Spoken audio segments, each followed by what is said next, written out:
Hi, Hi, Lindy. everyone. Hi, Evening to you. good evening. How are you? Good. Excellent. How's today? Everything's fine? Well, maybe. Actually broke my toe today, so not really that great. Okay. Due to some housework or due to some exercise? Yeah, no, sort of just a sheer accident. Yeah, it's really long story, but yeah, just an absolute sheer accident. I And see. yeah, kind of sucked. But anyway, how are you doing, Darren? It's good. I understand a toe because 2 weeks ago I hit my toe also have a painful toe. Yes. Well, mine's all black and blue and swollen and really nasty looking right now. So That's bad. yeah. Doesn't feel so good, but we get on with Mm. life. Yep. Hi, Amanda. How are you?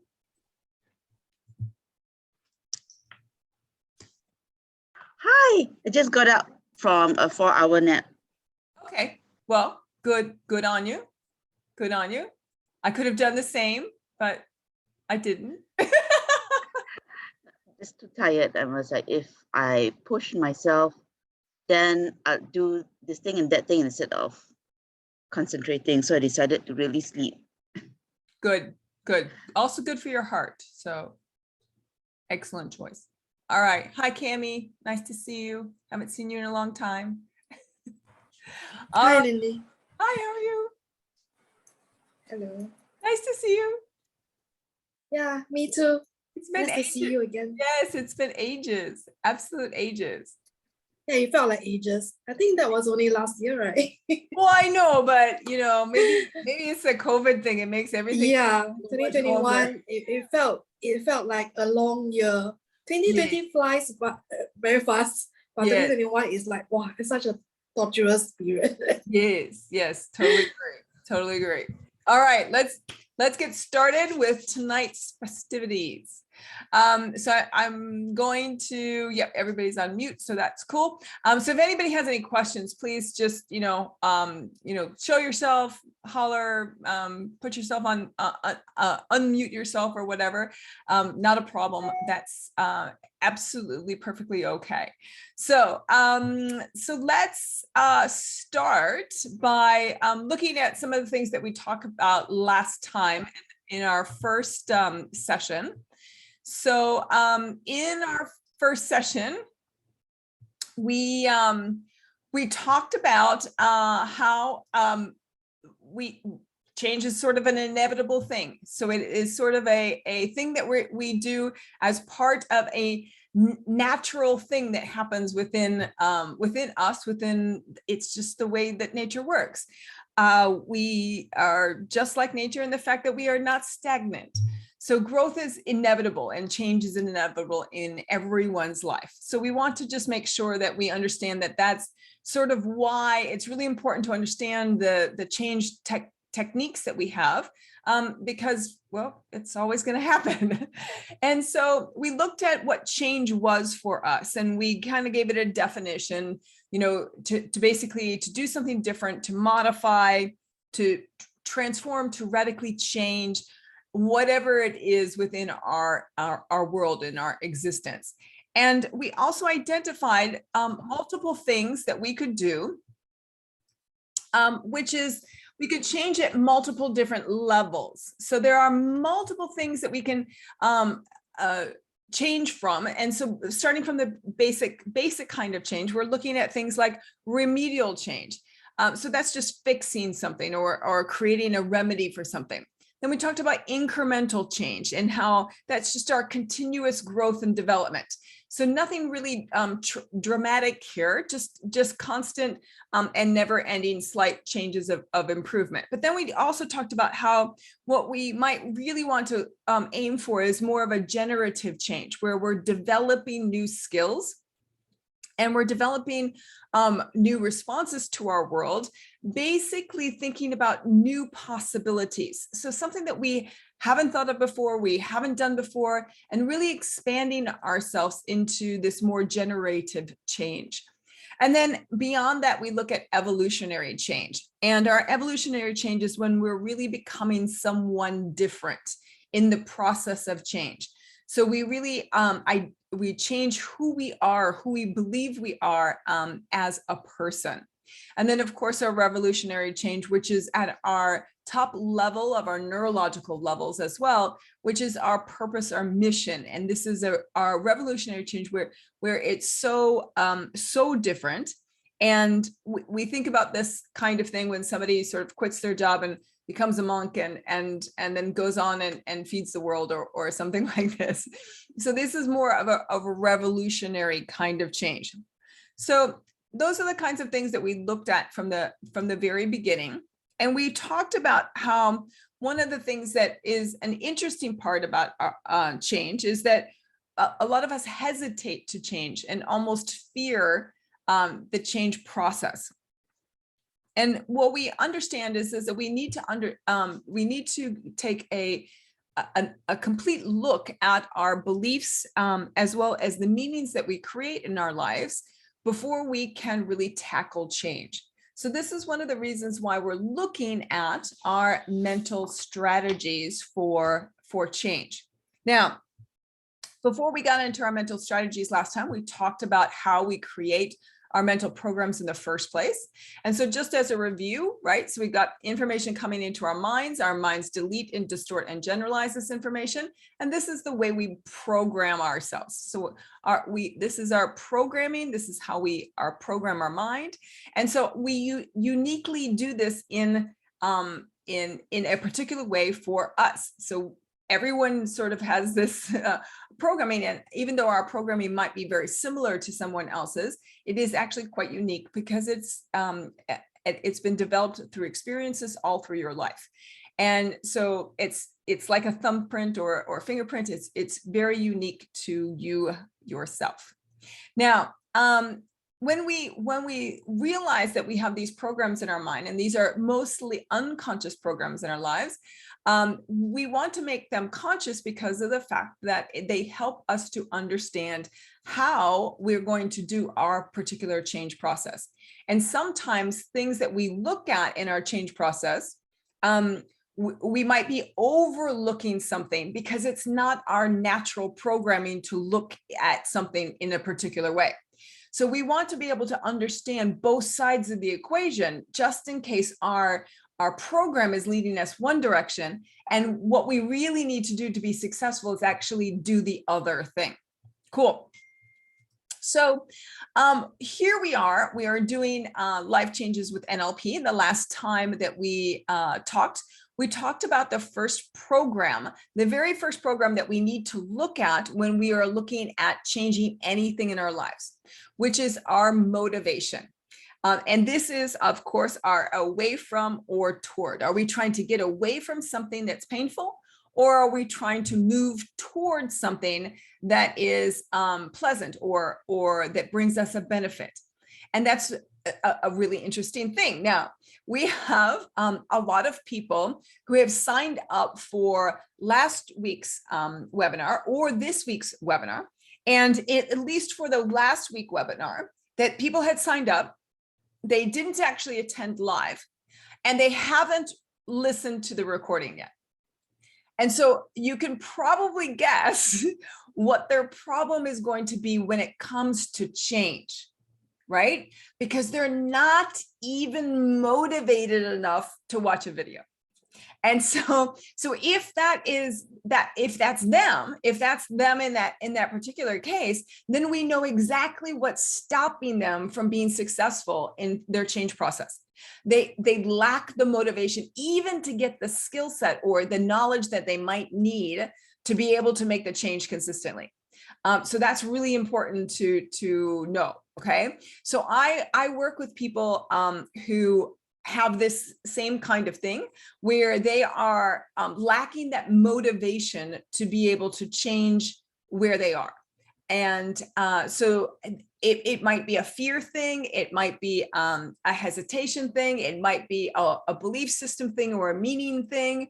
So they're creating some meaning about what happens if they change or what happens if they don't change.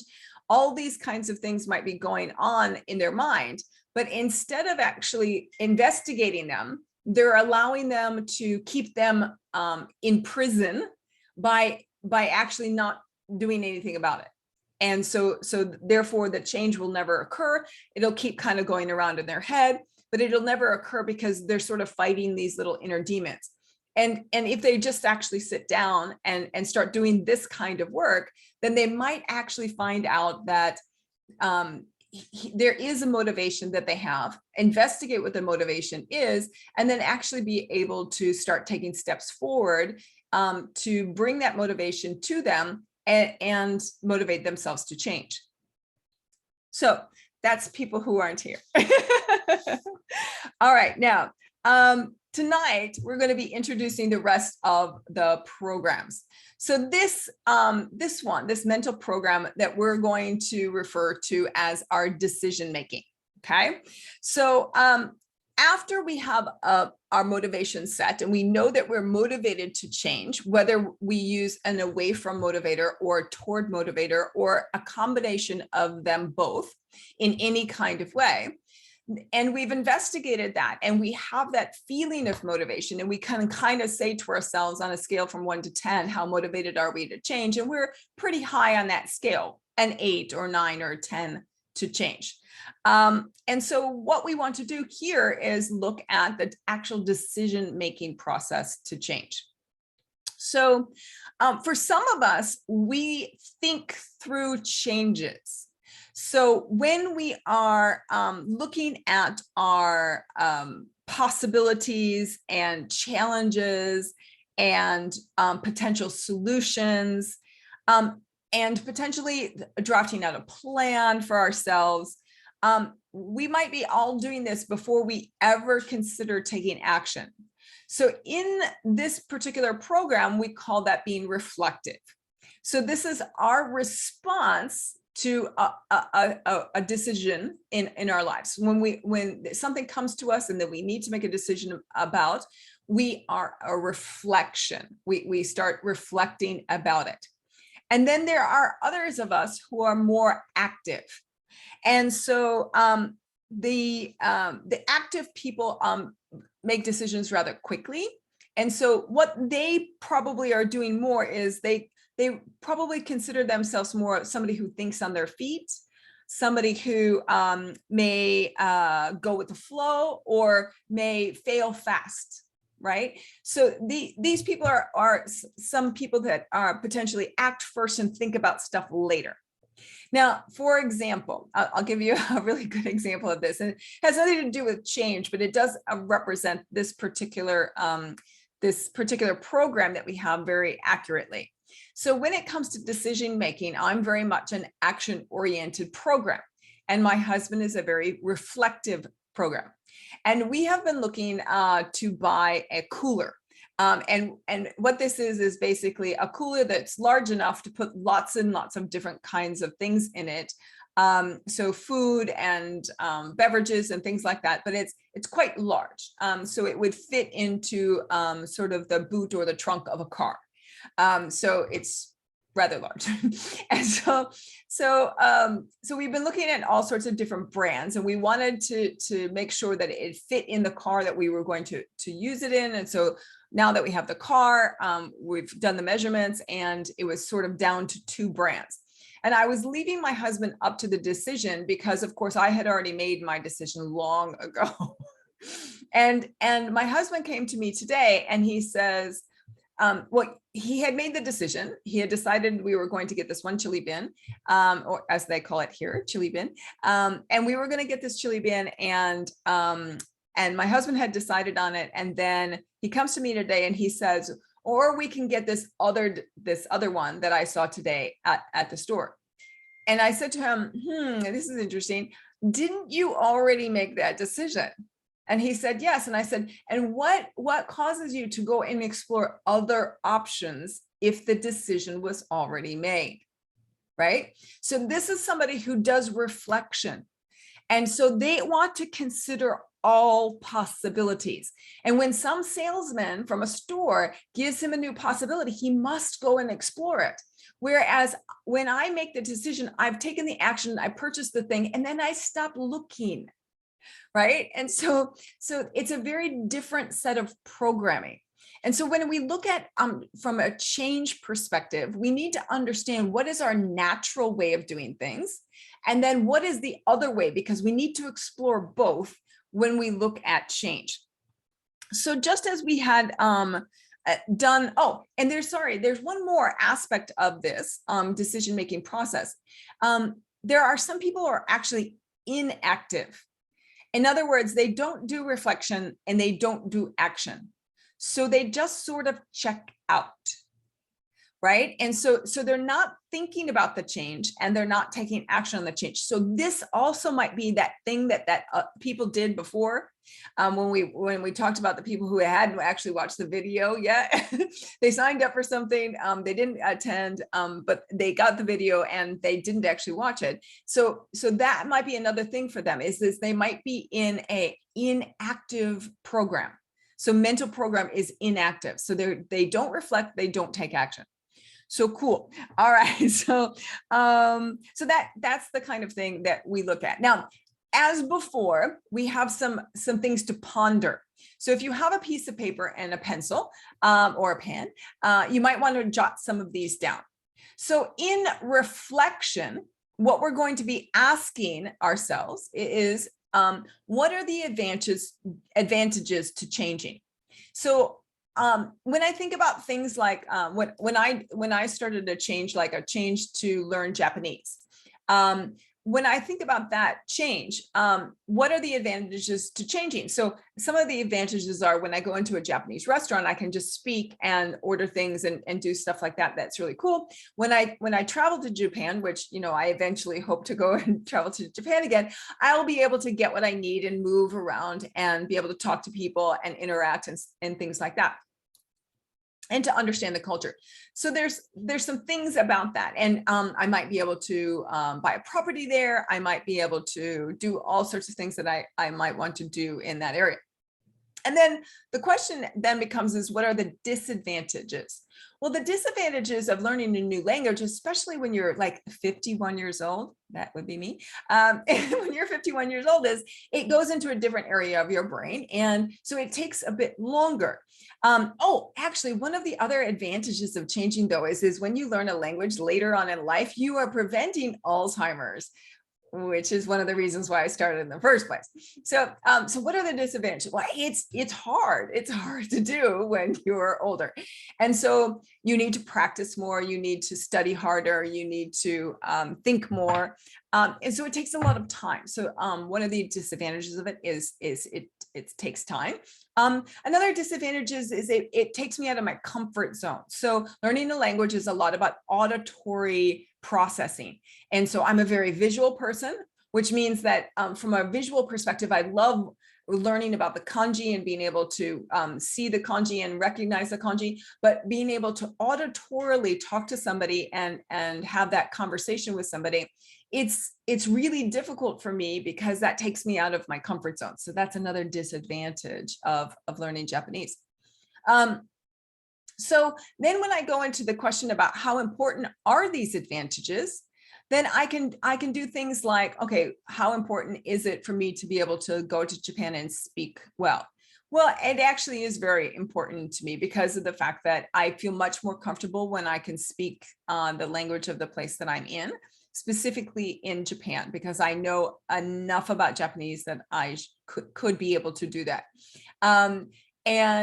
And other things is I really want to be able to have a property in Japan, even if it's just a sort of a vacation rental kind of property. I really want to spend more time there when all of this craziness of the world stops. These are kind of the important advantages of doing it. I really love to go in Japanese restaurant and I love Japanese food. And so I would really love to be able to maybe take a Japanese course. And so this is why it's important to me. And how important is it? Well, it's when it comes down to it, one of my motivations is to prevent Alzheimer's. So I want to keep my brain very active. And so when it comes to that, it's extremely important. So it's an away from motivator. I'm trying to get away from Alzheimer's. And so it's extremely important for me. And then how much of a disadvantage are these disadvantages I have? So how bad is my disadvantage? Well, my disadvantages are not that bad. So I can make the time to do it. And I can certainly get out of my comfort zone to learn more auditory things. Cool. So then there's an active side, right? So typically I'm much more of an active person. So I don't sit there and think about the advantages or disadvantages until I'm not doing what I'm meant to be doing, like studying my Japanese. And so then I need to reconnect with the reflective side of why I'm doing it in the first place.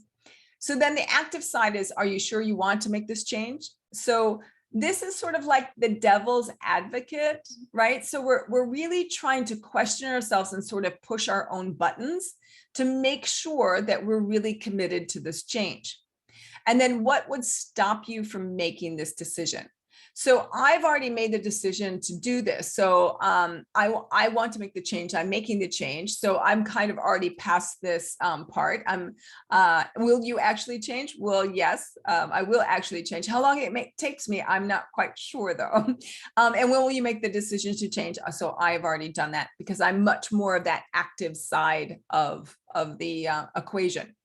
Now, the thing about this, this action orientation, and again, we need to look at both sides. And for those of you who are familiar with the Cartesian coordinates, basically, the Cartesian coordinates are a lot about that reflective side. So in the Cartesian coordinates, we ask those 4 questions. What would happen if you did? So what would happen if you did change? What would happen if you did make this change? The second question we would ask is, what would happen if you didn't change? So that would be like, you know, the disadvantages.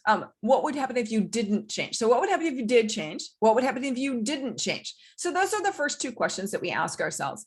And those are fairly simple for us to answer just because of the fact that our brain is sort of geared up already to answer questions like that. Now, the third question, though, is what wouldn't happen if you did change? What wouldn't happen if you did change? Now, most people get confused at this point in time, and this is the part of the Cartesian coordinates that's really important. This is why we do it. So the Cartesian coordinates, what wouldn't happen if you did change? And so sometimes it's helpful to go, I wouldn't blank if I did change. I wouldn't blank if I did change. Or if I did change, blank wouldn't happen. Okay, so that's another way of saying that. And then the last question we ask for Cartesian coordinates, again, for that reflective side, is going to be what wouldn't happen if you didn't change?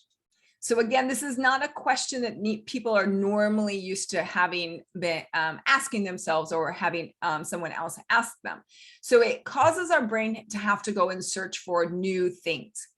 And so that's important for us. That brings awareness and insight into our reflection of thinking about our change. So what wouldn't happen if you didn't change?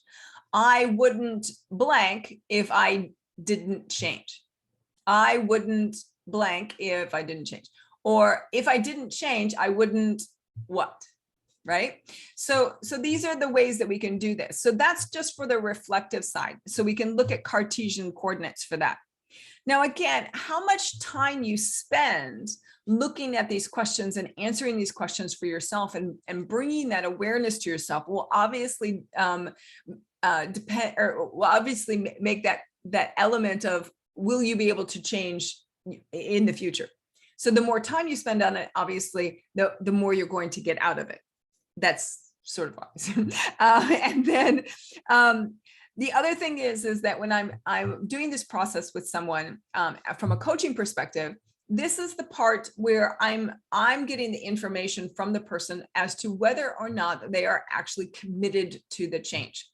So this particular section is going to say that the person is committed to making the change and they can move forward, or they are not ready to move forward to the change yet. Okay. So the reason for that is because I can tell when somebody is in this place if they start hesitating in their reflection.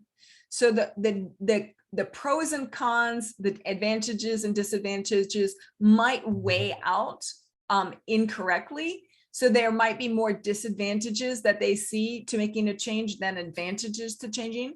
So that might not be necessarily great for them. And so right now, then if I'm working with somebody, then I would be able to be able to understand that there's more work that we need to do at this stage rather than moving forward to the next stage. Okay, so this stage is really, really about their commitment. And so they, as we've talked about, the decision to actually make the change. Okay, so we have a motivation and we have a decision or commitment to change. So once we get our motivation and our commitment to change, then we go on to the next area. So then we go on to this, this next line, which is our purple line of creation. Okay, so our creation is our program of our frame of reference, a frame of reference. And we can tell if somebody is internally frame of referenced or externally frame of referenced. Now, for somebody who is internally frame of reference, they are mentally and emotionally attuned to the inside. Okay, so they're attuned to what's going on inside. And when people are externally frame of reference, they're emotional and mental attuned to the outside. So that makes sense, right? So we have an internal frame of reference and an external frame of reference. So when somebody is more internally frame of reference, we are comfortable with our own sense of judgment and our own ideas and our own wisdom. And so we can rely on that, and we're fairly firm with that, and we can trust that, and we have a good intuition of that, right? But when we're externally focused as far as our frame goes, then we're going to be looking at what others might be doing that they might be able to help with our with what we're doing as far as our change process. We might be looking at what our environment is telling us. We might be looking at steps that we can take within certain environments. So we're looking externally outside of us rather than attuning inside of us. Okay. Now, another way to look at this is, if you know some NLP, is that our dreamer is more like our internal program from the Disney planning process, and our external is more like our realist. So our internal is the one who comes up with ideas and dreams, and our external is more of the realist type who is going to come up with a strategy and a plan. So the strategy of the plan is like outside in the environment, in the world of reality. And the inside is the dream and what happens with the ideas and things like that on the inside, if that makes sense. Okay. And now it's going to make even more sense, because what we're going to look at is the questions that go along with it.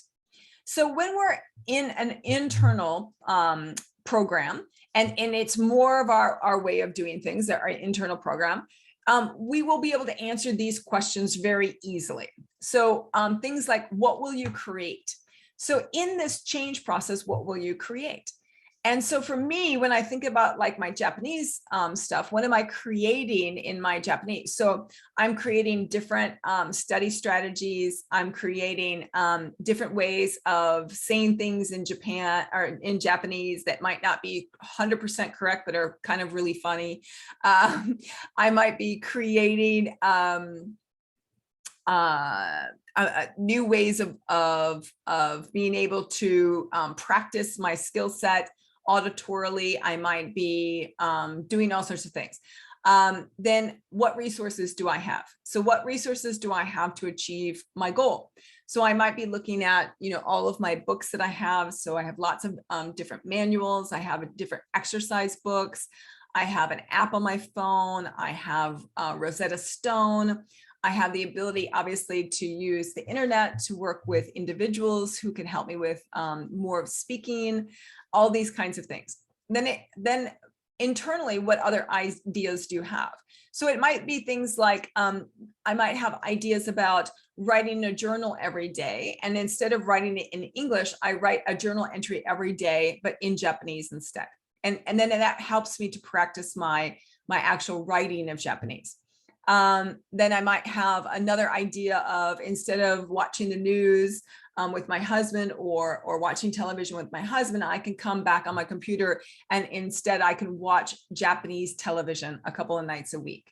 And so watching television in Japanese can also attune my ear to be able to listen to more of the Japanese language, which obviously is not spoken very much where I am right now. And then what elements will go into these ideas? So these are more of the details, like how many nights a week might I be using a particular study strategy? How many nights a week would I be watching television online in Japanese? What type of programs would I be watching? Would I be watching more kids shows so that the language is more basic, or am I going to be watching something that's more advanced? So these are kinds of those things that are that all of the elements of the internal kinds of stuff. But then we look for the external. It's more like, what's the strategy of what we're doing? So what's the first step that I'm going to take? And what is the strategy I'm going to use to make the change real for me? And what is the next step and the next step and the next step? And so the other thing that I'm going to be looking at is very much environmental, outside of me. With whom am I going to be studying? Where am I going to be studying? When am I going to be studying? When am I going to be speaking to people? Where am I going to be speaking to people in Japanese? With whom am I going to be speaking with? All of these kinds of elements. This is the external side of it. And so I need to understand both of these to be successful in my change, right? Now, so for another way of looking at this particular external side, if you know, again, some stuff about NLP, you would recognize that the external side is very much about the TOTE model, or the strategy model. So we have a test, an operate, a test, an exit. So our test, what is our present state? What's our desired state? Right? So are they equal to each other? Present state, desired state. So my present state is, I want to be able to be in Japan speaking Japanese fluently. So, that's my desired state. But my present state is not there.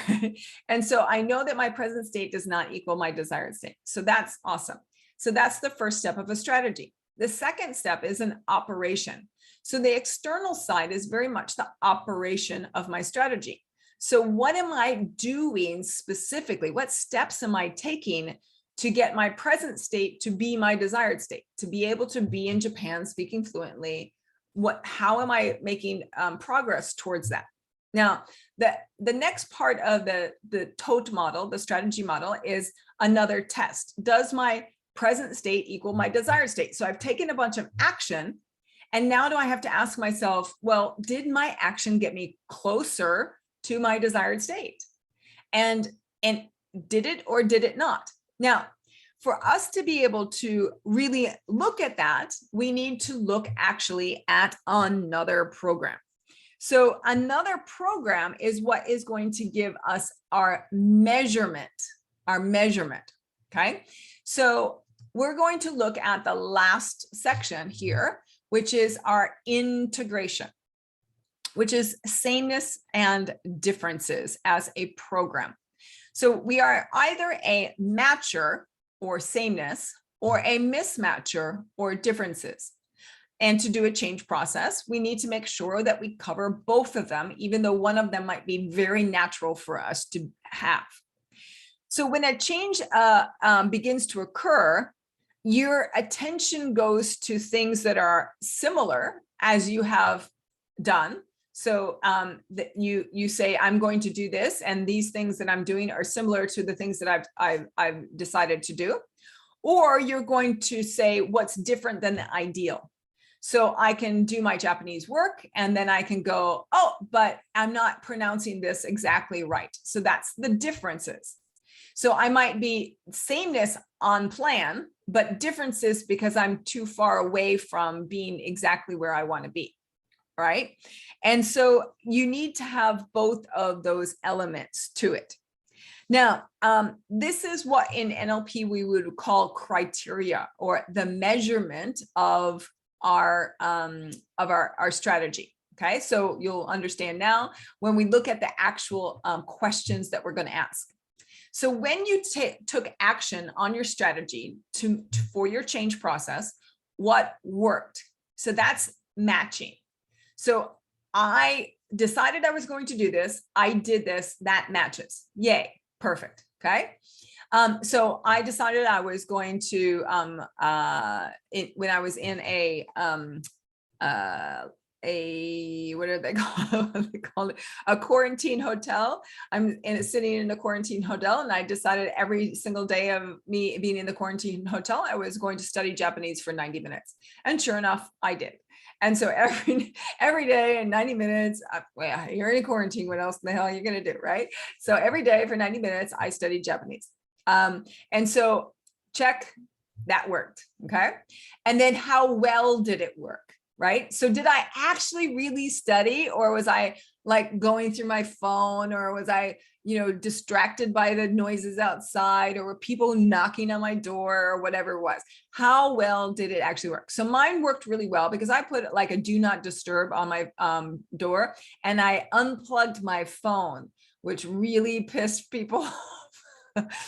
So when people try to call you when you're in a quarantine hotel, unplugging your phone's not necessarily what they want you to do. Anyway, so for me, it worked really well. And then how do you celebrate what worked? So like, did you actually celebrate the fact that you did well? Did you give yourself a pat on the back?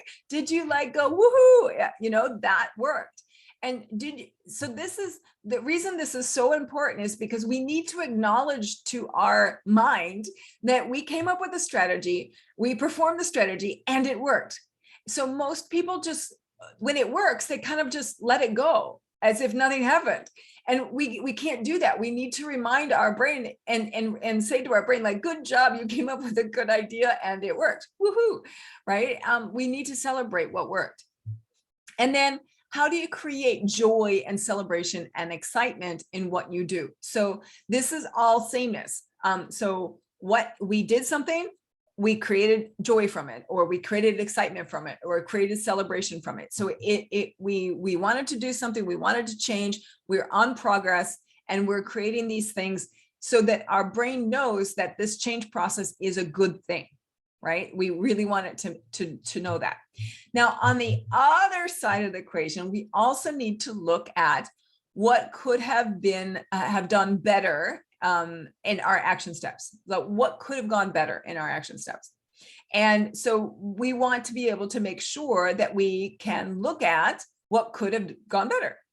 And then we also could, like when I did my Japanese and when I'm studying my Japanese, when I got out of the hotel, it was really fantastic, but I went directly from the hotel into some place where I didn't have the same setup. And so I was missing practicing every day. So I had an entire month basically where I practiced really, really well for 14 days. And then I had like 21 days where I didn't practice very well. So that particular action step didn't go very well. So that is part that what didn't work as well as you would wished, or when, where else could you have worked better? So when we want to be able to look at and tweak it, like what else could I have done to make it even better? And what would you need to do differently? Okay. So these are all the kinds of things, is like when we have feedback that comes from doing something and we're like, that didn't work. right? Instead of sitting there going, okay, I'm stupid, that was a stupid strategy, blah, blah, blah. We don't do that. We just go, what could we have done better? What could we have done to tweak it? What are we going to do next time? So this is the mismatcher part. Now, there's a lot of people, if they don't have one side or the other, will have an issue with the change process because they won't be able to stick to their strategy of change long enough for the change to actually occur. They're not celebrating their successes. They're not making sure that they're identifying what has worked and how far that they've come, or they're not being able to understand those little tweaks that they need to make it even better or go even faster or go even easier for themselves, right? Because they're not looking at what could be these changes to make, these little differences that they could make. And so that's a really important aspect of this. And so sameness and difference are that kind of a criteria for success that we want. It's our measurement stick. Like, are we getting closer or are we getting further away from our desired state? So we need to put this feedback into place, of course, until the change actually occurs. So we want to be able to continue that action strategy that we put together. We're returning back to the action strategies, tweaking it based on what's going well and what isn't going well, as far as our mismatcher or matcher. And how well we do this is going to determine how successful we are. Because as I said, you're going to get off track very easily if you're not doing these kinds of things for your change process. Now, yes, okay. So to be able to change, we need to realize that stability is completely ambiguous. It doesn't really exist. There's no real such thing as stability in anybody's life. So we also need to understand that in any time that we are going to change, that we need to understand that we have to have the motivation to change, and we have to make a decision to change before we have a commitment that the change is actually going to occur. So we really need to be able to do the work for those two areas before we start making a strategy or a plan. So there's a lot of people who go into the change process and they sort of go in head first. And that might be okay if they've already done all of that other information in their head. So they've already gone through the motivation process in their head, or they've already gone through the decision-making process in their head. And so they're going on to their action plan. If I'm working with somebody though, if they rush the action plan without doing the rest of the work, they will most likely not be successful. Okay, so that's important to understand. Okay, so now once we do those, of course, we create that strategy, we start taking action, and then we are going to monitor ourselves with that feedback. And we're going to make sure that we get that feedback and understand what's same and difference about the feedback so that we can successfully reach our goal of change. All right. Now, the fun part about this is there's more to come, obviously. So we need to put it all together, right? So we need to put these elements of this change process together with how do we actually go about making sure that we have everything that we know about goal setting and creating a goal in our lives. We need to pull that into this knowledge of putting all of these mental programs into place so that we can put it into an actual way of being and moving through a change process and understanding how we go through that process. And do we recycle back to certain stages? Do we just move forward in the stages? Is there any time that we're going to have to go back and look at anything? So we need to understand all of those kinds of concepts. We also need to understand what possibly could go wrong, right? So that, like, the do's and the don'ts. So there are things that can come up during this change process that might get people stuck. So we need to understand also what those things can be that can get us stuck. And I'll give you a hint, it has a lot to do about your belief systems. So we'll talk about that next time as well. So in the next program that we're going to have, which is next week, we are going to put it all together into a nice little neat package where we're going to talk about goal setting in general, putting that together, as well as the do's and don'ts of putting all of your mental programs in, and how your belief systems and creating meaning also comes into play with making change. Now, of course, if you fear change, you can just leave it, you know, with anybody. All right. So what questions do we have about any of the programs that we talked about tonight? So we talked about several of the different kinds of programs tonight. So we talked about a little bit about a review about motivation program, our creation program, our decision program, our integration program. So does anybody have any questions about any of those? And if you do, just unmute yourself and go ahead and ask. Cool. All right.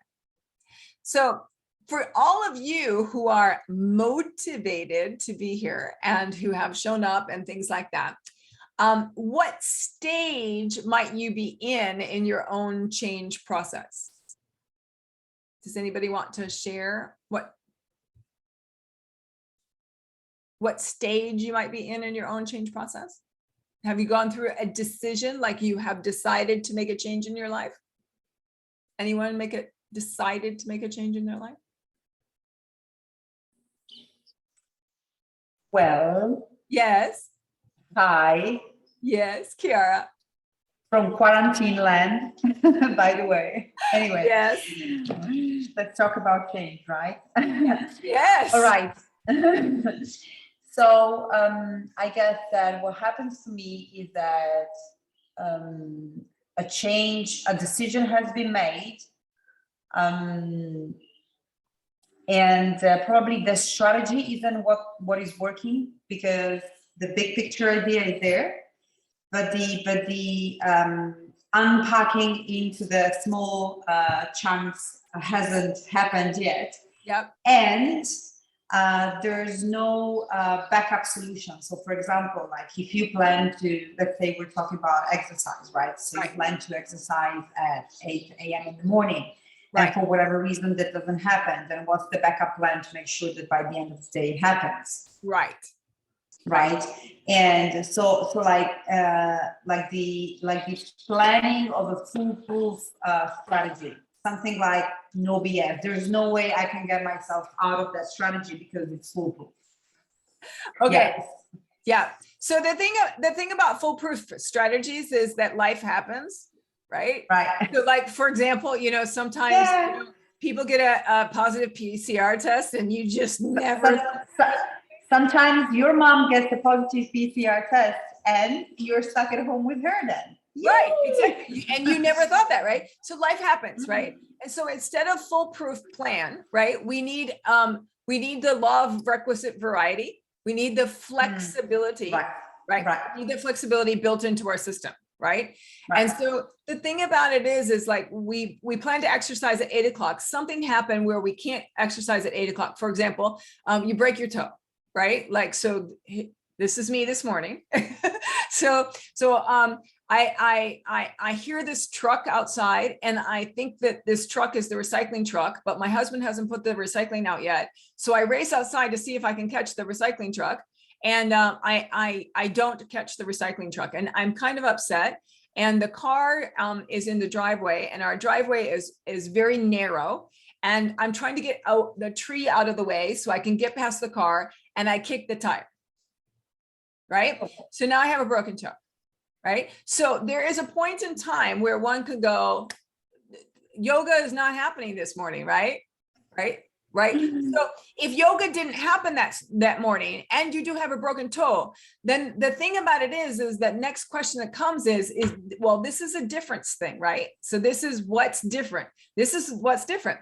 Now I need to come back to that creation part where I start going, okay, so now I need to go back to dreamer place and go, what new ideas do I have to be able to achieve the goal that I have, which is maybe a weight loss or maybe just to be healthy and fit and exercise? What new ideas do I have? So can I swim with a broken toe? Can I, what can I do? Can I do a stationary bike with a broken toe? Right? So these are the kinds of things that I need to have in my mind where I go, yes, these are things that I can do. And this is what I'm going to do instead. Right? Yeah. Yep. And I so, thought that being isolated and not getting rid of my mom was bad, but yeah, zip. You beat me. Okay, bye. So by the way, unfortunately, I didn't realize my toe was broken because just after it happened, I went and did my yoga. So the only problem with that was when I'm doing this, like you do a forward bend and then you like sort of like put your hands on the ground. You have to kick your legs back into like a plank position. So I was kicking my legs back, but I was kicking them back with the good leg down and the other leg on top. So it was in a 3-pronged plank, which by the way, it wasn't so easy.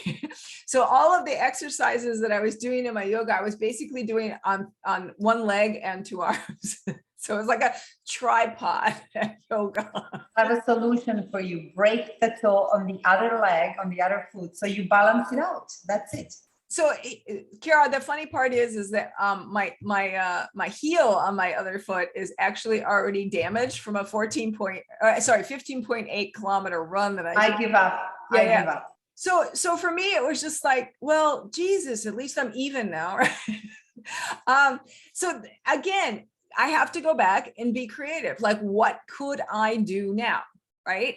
Now, the thing I could do is I could just give up.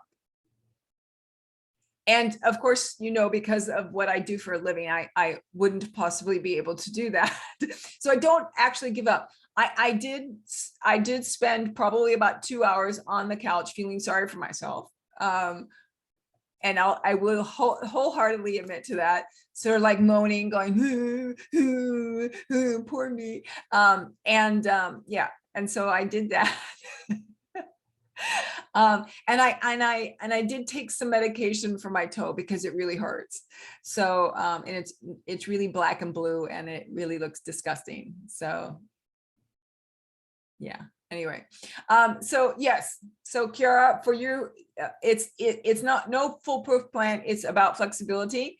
And then the question about it is if you don't exercise in the morning, like you plan to, and you didn't exercise in the morning, is it part of motivation? Like you made the decision, you had a strategy, right? Are you looping back to motivation? Like what's the away from, what's the toward? Because for a lot of people, if they don't get their morning exercise, it doesn't happen for the rest of the day. Yeah. Yeah.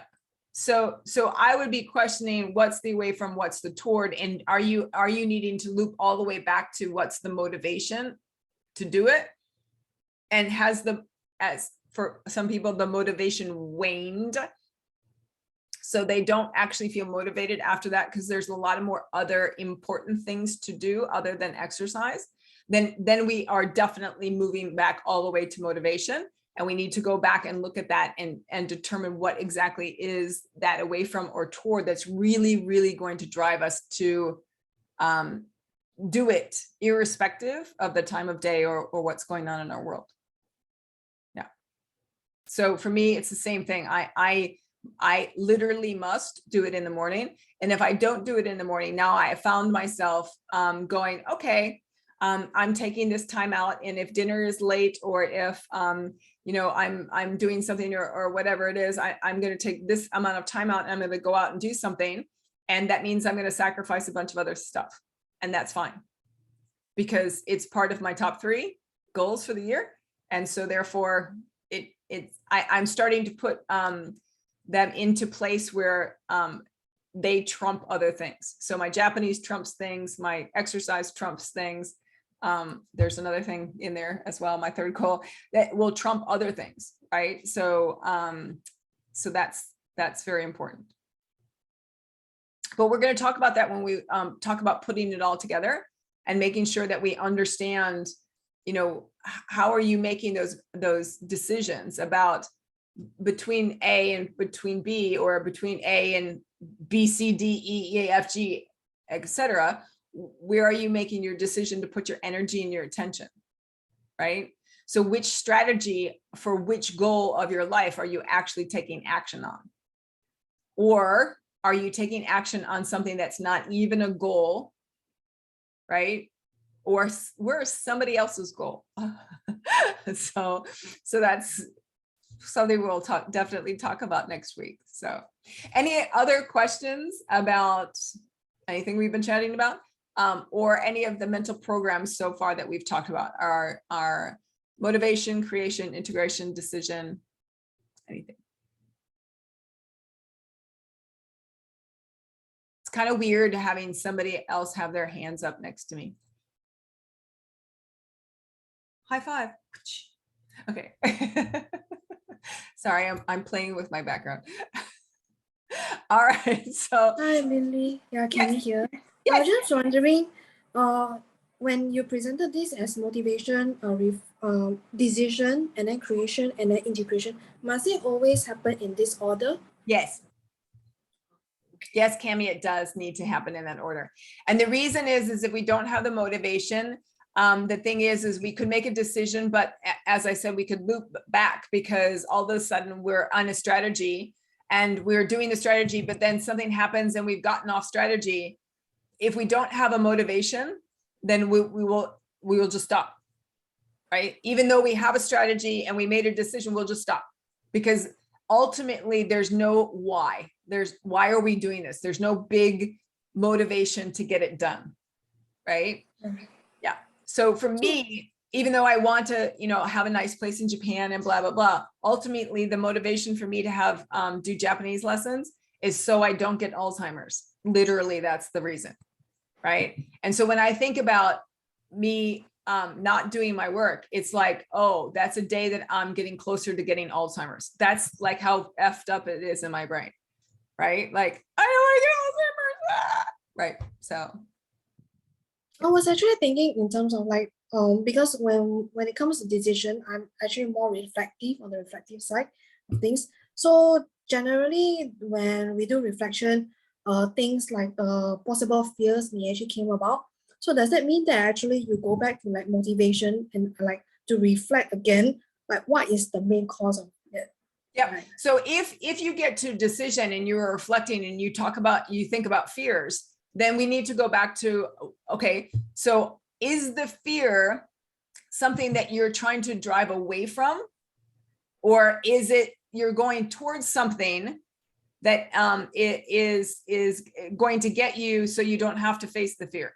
Or or does the change itself create whatever it is? If I change, then this thing's going to happen and I'm going to be fearful of that thing. I guess it's the fear of seeing the unexpected result. Yeah, so it's probably an imagined fear. Right. So there's something in the future, it's unknown, right? And something might happen and you might have created a scenario about what that might look like, sound like, or feel like. And then, right, so that's something that it's a giant question mark and we don't know what it is, right? And yeah, and so that is one of those things that when we talk next week about putting it all together, we definitely need to understand what does it look like, sound like, and feel like to where we're going. And then how do we override our brain going, no, it doesn't, right? No, it doesn't look like that, doesn't sound like that, doesn't feel like that, right? How do we override our brain from hijacking the dream or the way that the direction that we want to go? How do we also hijack, or how do we stop our brain from doing the fear thing, right? And how do we stop it from creating really terrible meanings, right? So like, if I do this, it's going to mean that this is going to happen, and that's bad. So how do we stop our brain from creating stuff like that, because it loves to do that, It really does. Okay.